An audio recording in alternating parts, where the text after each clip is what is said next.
নাম কি নাম? বিষয়টা স্যারকে জানাইছেন আপনি?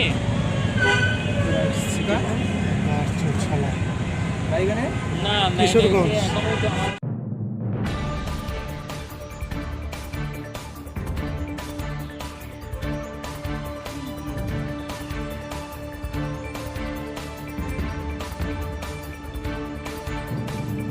প্রিয় দর্শক, আজ সকাল 7টায় রাজধানীর ব্যস্ত মৎস্য ভবন এলাকায় তখনও পুরোপুরি জেগে ওঠেনি। ঠিক সেই সময় ঘটে যায় একটি চাঞ্চল্যকর ঘটনা। এক নারীর ব্যাগ ছিনিয়ে পালানোর চেষ্টা করে এক ব্যক্তি, তবে তার পরিকল্পনা সফল হয়নি। ভুক্তভোগীর চিৎকারে আশেপাশের মানুষ ছুটে এসেছে ছিনতাইকারীকে হাতে নাতে ধরে ফেলে।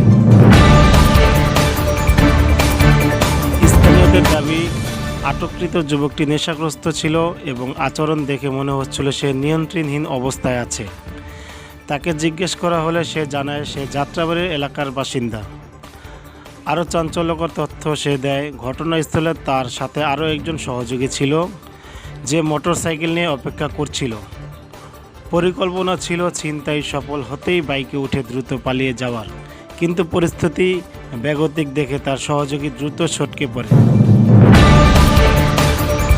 আটক ছিনতাইকারীকে জনতা ঘটনাস্থলে নিয়ন্ত্রণে এনে সকাল থেকে একটি রাস্তার পাশে তাকে তালাবদ্ধ করে পাহারা দিতে থাকে, যেন সে কোনোভাবেই পালাতে না পারে। উত্তেজিত মানুষজন তাকে কিছুটা উত্তম মাধ্যম দেন, ফলে সে তার প্রতিরোধ করতে পারেনি। পরে রমনা থানা পুলিশের টহল দল ঘটনাস্থলে পৌঁছে তাকে জনতার হাতে থেকে উদ্ধার করে নিজেদের হেফাজতে নেয়।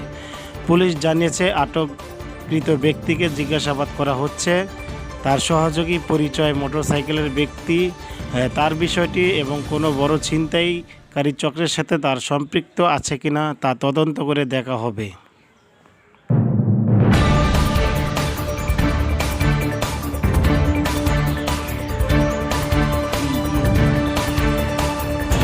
ভাই, আপনি কোথা থেকে আসছেন? হ্যাঁ, যাত্রাবাড়ি থাকি। এখানে কি করেন?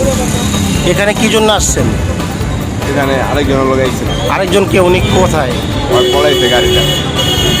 এখানে আপনি যে কাজ করছেন, আপনার বিরুদ্ধে যে আনিত অভিযোগ এখানে দেওয়া হচ্ছে, যেই পাবলিক আপনাকে ধরছে, আপনি ছিনতাই করার মুহূর্তে আপনাকে এখানে অ্যাটাক করছে। না, আমি আইসা পড়ি, তারপরে আমার কোনো কিছু পাই, তাহলে আমার লোক কিছু পায় না, আমি কিছু নিয়েও নেই। আপনি যখন ওই যে মহিলা আপনি ছিনতাই করছেন যার ব্যাগ, করি নেই, আমি নিয়ে হুন্ডা থেকে পড়ে গেছি গা। আপনি কোথায় ছিলেন? আমি ওই যে আমার জানতাম, আমি ওর লোক হুন্ডা আসছিলাম। আপনার কাছে কোনো গাড়ি ছিল তখন? আমার কাছে ছিল না। তাহলে আপনি গাড়ির পিছনে ছিলেন, বাইকের পিছনে? হ্যাঁ। তাহলে আপনি মহিলার যে ব্যাগ টান দিয়েছেন, এটা তো সকলেই বলতেছে যে আপনি ব্যাগ টান দিয়েছেন। চিকেন দেখছেনি কেউ? তাহলে আপনার উপরে এরকম আক্রমণ কি জন্য করলো? আর আমার মারছে জোর খাড়া, ওর তো কেউ তো কিছুই দেখা নেই, উদয় মারছে। আপনি কি স্বাভাবিক আছেন নাকি কোনো নেশা করেন? না, আমি গাড়ি চালাই, একটু গাঁজা গুজা খাই। তাহলে যে আপনারা যেগুলো করেন, আপনাদের তো হিতাহিত জ্ঞান থাকে না যখন আপনারা এগুলো সেবন করেন। আপনারা এই জন্য করছেন, এই জন্য আপনাদের এই যে পাবলিক যারা আছেন তারা এখানে আপনাকে এই ধরে রাখছে, কারণ এইভাবে তো আপনাকে ধরে রাখে নাই। হ্যাঁ, আপনার দেশের বাড়ি কোথায়? দেশের বাড়ি কোথায়? কিশোরগঞ্জ। এখানে যাত্রাবাড়ি থাকেন। আপনারা কি সবসময় এমন কাজ করেন যে কাজটা? গাড়ি চালালে আপনাকে এইভাবে মারধর করবে? গাড়ি যদি চালান আপনি, তাহলে আপনাকে এভাবে জনগণ মারধর করবে? আপনার সাথে কারোর সাথে শত্রুতা আছে নাকি? চালো গাইছে, ওই টাকা করছে, এই কারণে আমি মারিতেছি। আপনি কিছু করেন নাই? এখানে তো সকলের অভিযোগ আপনার বিরুদ্ধে যে আপনি আমি যে দৌড়াই, সেই কারণে আমার অভিযোগ দিচ্ছে। দেখা যাক, কিন্তু আর কিছু দেখছি কিনা জিজ্ঞাসা করে। তাহলে আপনার উপরে আক্রমণ বা মারধর কি জন্য করছে? ওই যে জোর খাড়াইতে মারছে, আমি দৌড়াইছি, দেখছে, আমি দেখছি যে আমি দৌড়াইছি, এটাই দেখছে। তাহলে আপনার সাথী কোথায় যে লগে ছিল? হয়তো গেছে হুন্ডা নিয়ে। আপনি যেহেতু ভালো লোক, তাহলে আপনার লোক কেন আপনাকে রেখে গেছে? আপনার সাথে থাইকা প্রতিবাদ করতে পারতো। বললাম যে একাম করছে, এই কারণে ভেঙে গেছে। আপনার বলি নেই, এমন লোকের সাথে চলেন কেন যে আপনার সাথে থাকে? এটাই ভুল থাকবে, আমার লোকে হ্যাঁ, সেটাই আমার ভুল হিসেবে। আচ্ছা, ঠিক আছে।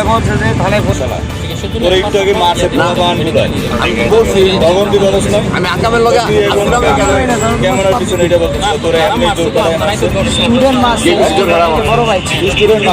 আমি দৌড়াইছি, আমার ঘোরা মারছে, শ্রবণ শিকার গেছে এরকম আমার কথা বুঝলেন? যারা তারা প্রথমে ঢুকছে আমার ছাড়ে দিতে আমি যখন গেছি তখন স্টুডেন্ট আছে আমি দেখছি এখন আমার কথা তখন চিল্লাই স্যার কইছিল আর ভাই করবো না আর করবো না তখন কইতেছে ভাই আমি কিছুই করবো না। আপনি আসেননি আর কিছু